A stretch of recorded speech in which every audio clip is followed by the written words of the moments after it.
Hello and welcome back to Zug's Guides for Vermintide 2 on Broadside Gaming. If you've enjoyed the content so far, please, like, subscribe, click the little bell button, it really does help us out. So today I'm going to be looking at Kruber again, because I've been looking around at other builds and whatnot, and I've just been seeing a lot of weird information about, which doesn't seem to make much sense to me, so I thought I would just go through, again, what I'm using and why I'm using it. So, for Kruber, mostly I use the Executioner Sword. It's really good. It's all about the headshot damage. So you come up against a Storm Vermin, smack, right in the face. Hordes, just thresh. But things I've been seeing, people going, oh, you want crit and high crit power, just across all your gear. You don't want to be doing that. It's a very, very rookie mistake just to think crit and crit power, attack speed on everything. It doesn't help.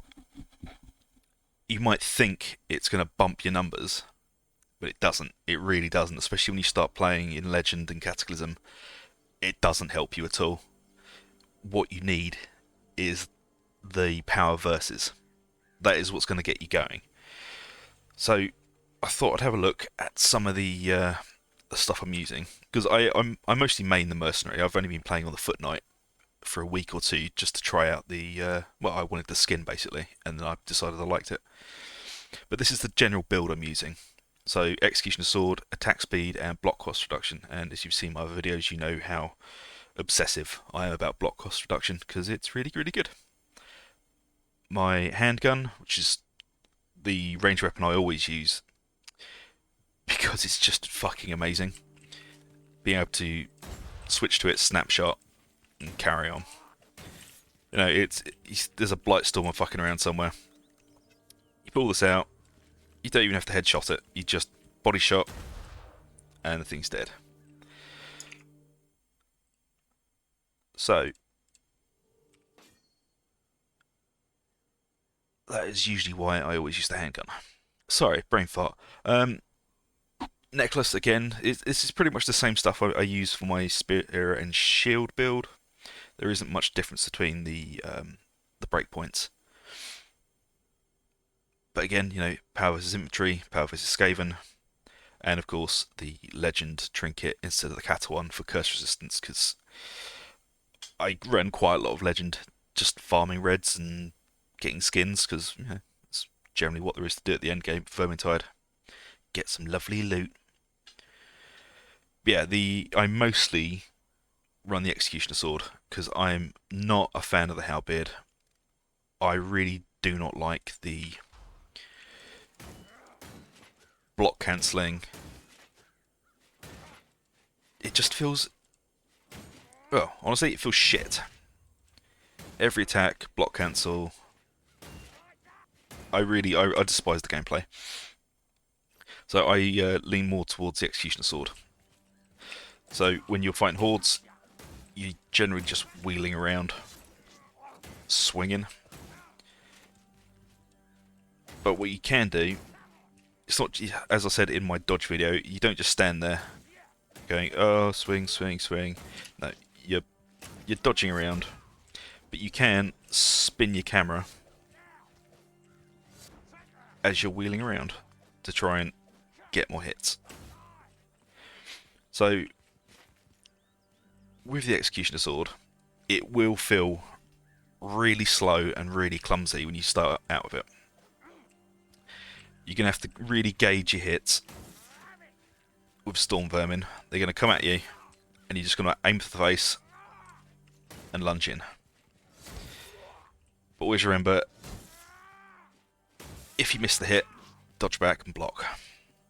So lunge in, dodge back and block. Because there is a very long wind-up time for that headshot.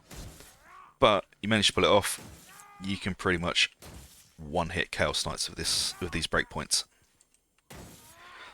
So that is the small amount of playstyle and the gear. Let's have a look at the talents again. So Again, this is pretty much the same setup as the Spear and Shield, so I'm running Drill Master. It's really, really nice way of generating temp health, because against hordes you will just be threshing and swinging through them. And a point with that is as well, a lot of people you'll see, so open area, will just be swinging around at things, trying not to get surrounded. You need to remember to try and get yourself into choke points. Choke points are your best friend on Kruber. Find a nice point where you can funnel everything in front of you and just keep swinging. You don't want to get caught out in the open in a horde, because no matter how good you are, no matter how much blocking and dodging you're doing, something's going to hit you from behind. And it's usually going to be a Chaos Warrior. And those fuckers hurt. Alright, back to the build. More the mirror as always. Increases power by 5% for every nearby enemy. Stacks up to 5. It's really good. It's amazingly good for having to snipe elites in the middle of a horde. And when I say snipe elites, I don't mean sniping elites. Oh, fucking hell, I missed that. That's embarrassing.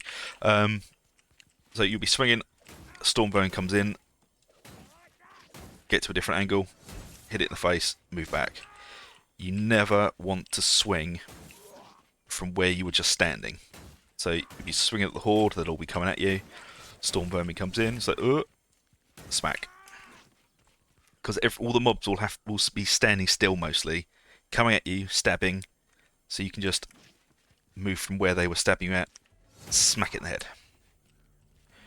This is really basic stuff, and I know a lot of you are going to be watching this going, the fuck is he talking about? But it's mistakes I see people making, and I don't want to be that dick sitting in the actual game lobby while we're playing, going, bruh, you're doing it wrong. You're doing it wrong. You're playing like an idiot, bruh. It's like, Also, I hate the word bruh. I hear it so often in this game, or whatever. And then we're on Smiter again. The first enemy hit always counts as staggered. Lovely. Also, really good for smacking up those elites. Right-Click Reaper increases power by 15% when Pace Strike is active. As I said before, you want to try and keep at least a 90 to 95% uptime on Pace Strikes, as it's the bread and butter of this build.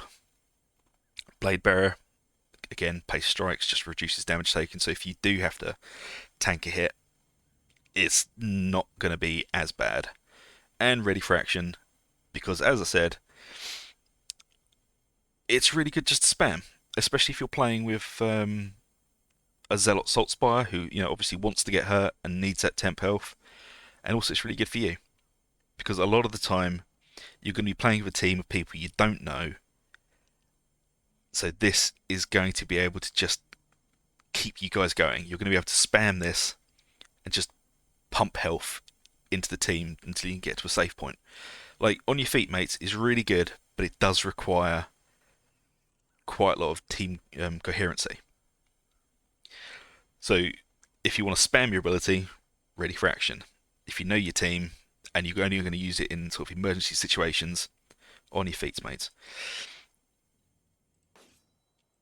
But yeah, this the principles of this build and all of my stats on this sort of thing can be happily switched over to the Spear and Shield. But I've shown you that before, so I won't go into too much detail about it. It is my favourite weapon by far on Kruber. It's just the playstyle is lovely. The special attack, amazing for getting rid of monks and berserkers.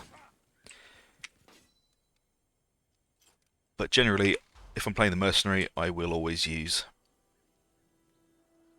the Executioner Sword. And it does look quite nice as well. It's quite pretty. And it comes with a very nasty bite.